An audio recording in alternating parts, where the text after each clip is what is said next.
ఆందోళన వ్యక్తం చేస్తున్నారు. మొత్తం డప్పులతో కళాకారులు పెద్ద ఎత్తున తరలి వచ్చారు. తరలి వచ్చి ఇక్కడ ఉన్నటువంటి మొత్తం మీద ఒక విషాద ఛాయలు అనుకున్నాయని చెప్పుకోవచ్చు. పెద్ద ఎత్తున చేరుకొని ఒకవైపు కళాకారులు కావచ్చు, ఇటు సినిమా రంగం కావచ్చు, ప్రతి ఒక్కరు చేరుకున్నారు. చేరుకొని అందశ్రీ స్వగ్రామం నుంచి ఆర్టీవీతో కొంతమంది మాట్లాడుకొచ్చారు. తమ ఆవేదన వ్యక్తం చేశారు. వారు ఏం మాట్లాడారు చూద్దాం. ఉద్యమ సందర్భంలో పాడి చాలా ఉత్తేజం ఇచ్చి అందరికి కూడా ఉద్యమం చేసేటటువంటి మా అందశ్రీ ఎవరో కాదు, మా మామయ్య. అందశ్రీ గారి చనిపోవడం చాలా బాధాకరమైన విషయం. ఆయన చిన్నప్పటి నుంచి కష్టపడ్డ వ్యక్తి. ఒక మేస్త్రిగా, ఒక పశువుల కాపరిగా, పశువులు కాసేటప్పుడు పల్లె నీకు వందనాలమ్మ అనే పాట ఆయన్ని దాని నుంచి స్టార్ట్ అయ్యి అక్కడి నుండి జీవిత గమ్యం హైదరాబాద్ చేరుకున్న ఆడికి పోయినాక తాపి మేస్త్రిగా పని చేసుకుంటూ, అలాగే పెళ్లి చేసుకున్న తర్వాత తాపి మేస్త్రి అయిన తర్వాత పాటలు రాసుకుంటూ తెలంగాణ ఉద్యమంలో కూడా క్రియాశీలంగా పాటలు రాసుకుంటూ రెండు రాష్ట్రాలకు పేరుగాంచి జే జే అనే తెలంగాణ పాట కూడా చాలా పేరుగాంచిన పాట రాష్ట్ర గీతంగా చేయడం జరిగింది. అందశ్రీ గారు చాలా కష్టపడ్డ వ్యక్తి. రాజకీయ కుటుంబ సభ్యులకు మా ప్రగాఢ సానుభూతి తెలియజేస్తున్నాము. మేము అందరం కలిసి కూడా బస్సు మాట్లాడుకొని మేము పోదాం అనుకుంటున్నాము. ఆయన ఆత్మశాంతికి చేకూరాలని మేము సిద్ధిస్తున్నాం. మా గ్రామానికి చెందినటువంటి గౌరవనీయులు అందశ్రీ గారు ఈరోజు చనిపోవడం చాలా బాధాకరం. మా గ్రామానికి చాలా పెద్ద పేరు తెచ్చినటువంటి మహానుభావుడు ఆయన ఇక లేనడం మాకు బాధ అనిపిస్తుంది. ఈ మధ్య కాలంలో జయ జయ తెలంగాణ గానానికి ఆయన రాష్ట్ర ప్రభుత్వం గుర్తించడం మాకు సంతోషం అనిపించింది. మా స్కూల్ అభివృద్ధి కోసం కూడా ఆయన అనేక నిధులు కేటాయించినటువంటి గొప్ప వ్యక్తి ఈరోజు మందు లేకపోవడం చాలా బాధాకరమైన విషయం అని. ముఖ్యంగా మా పొలం దగ్గర చిన్నప్పటి నుంచి పనిచేసేవాడు. మేము అందరం కూడా పశువులు కాసుకొని కూడా అందరం కలిసిమెలిసి తిరిగే వాళ్ళం.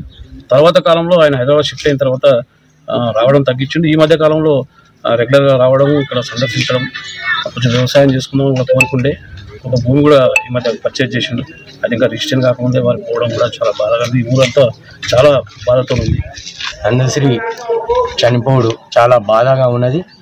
పాత ఉమ్మడి వరంగల్ జిల్లాలో అప్పుడు తెలంగాణ సాయుధ పోరాటప్పుడు ఉద్యమం కోసానికి బాగా ఎంతో కష్టపడి మళ్ళా ఒక చిన్నోళ్ళ మల్లయ్య మున్నీర్ సేటు అనే వ్యక్తుల తాడ జీతాలుండి పాటలు పాడుకుంటా, బర్ర కాసుకుంటా, ఈత పనులు మళ్ళా తాటి పనులు చీక్కుంటా పాట పాడుకుంటా చిన్నగా మేస్త్రి పనికి అలవాటు అయ్యి అంతలోనే ఎదిగిపోయి హైదరాబాద్ పోయి అప్పుడు తెలంగాణ యుద్ధం స్టార్ట్ బాగా అయింది.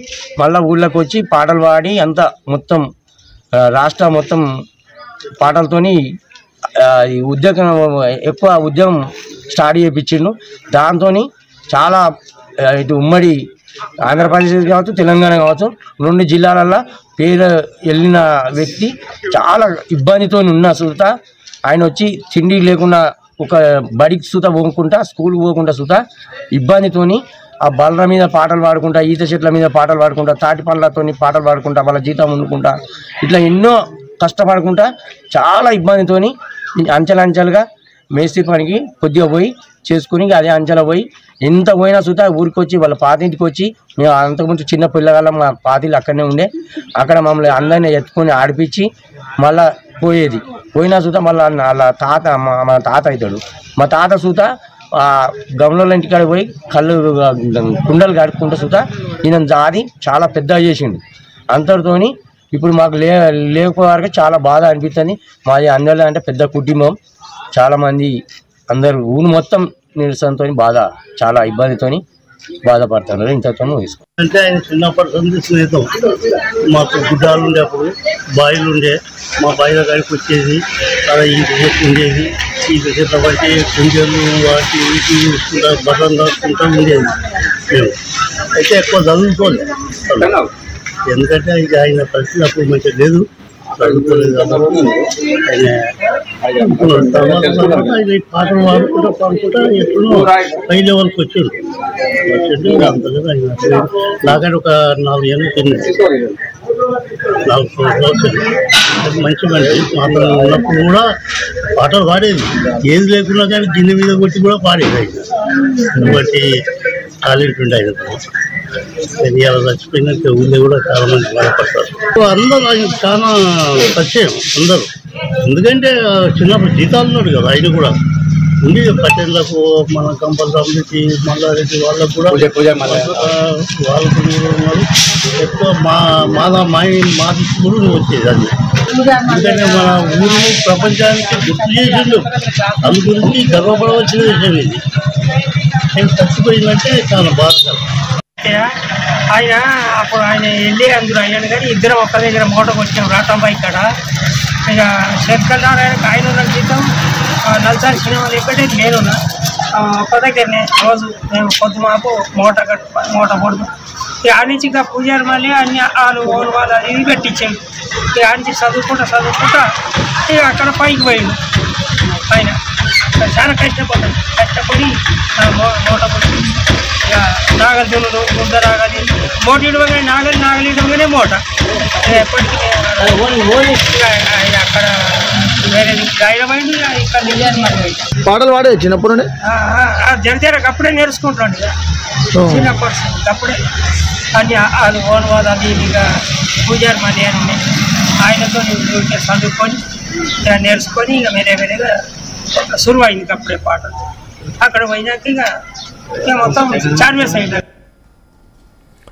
ఇది అందశ్రీ స్వగ్రామం రేబర్తి దగ్గర నుంచి పబ్లిక్ ఒపీనియన్. సో వాళ్ళు తనతో పాటుగా నడిచిన వారు, తనతో పాటుగా పశువుల కాపరిగా పనిచేసిన వాళ్ళు ఇప్పటికీ ఈ మధ్య కాలంలో 1-2 సార్లు అక్కడికి వెళ్ళి చూసి వచ్చాడంట.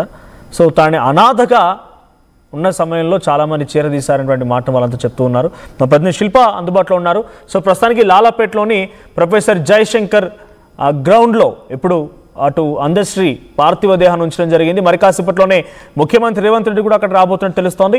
శిల్ప, అక్కడ ఎటువంటి ఏర్పాట్లు జరుగుతూ ఉన్నాయి? సో అక్కడ వచ్చిన ప్రముఖులు ఏం చెప్తూ ఉన్నారు? అప్డేట్స్ ఏంటి? రైట్, ప్రజల సందర్శనార్థం లాలాపేటలో ఉన్నటువంటి ప్రొఫెసర్ జయశంకర్ ఇండోర్ స్టేడియంలో పార్థివ దేహాన్ని ఉంచారు. ఇంకోవైపు మరి కాసేపట్లో సీఎం రేవంత్ రెడ్డి ఇక్కడికి వచ్చి నివాళులు అర్పించనున్నారు. ఇప్పటికే దగ్గరుండి ఇక్కడ ఉన్నటువంటి పనులు కావచ్చు అన్నింటినీ కూడా మంత్రి వాకిటి శ్రీహరి పర్యవేక్షిస్తున్నారు. ఇప్పటికీ ఒకరొకరుగా అటు ప్రముఖులు ఒకరొకరు తరలి వస్తున్నారు. చివరిసారి వచ్చి ఒకవైపు నివాళులు అర్పించేందుకు పెద్ద ఎత్తున తరలి వస్తున్నారు. ఇంకోవైపు ఇటు కళాకారులకు సంబంధించి అభిమానులు కావచ్చు ప్రతి ఒక్కరు తరలి వచ్చి చివరిసారి చూడడానికి పెద్ద ఎత్తున తరలి వస్తున్నాం.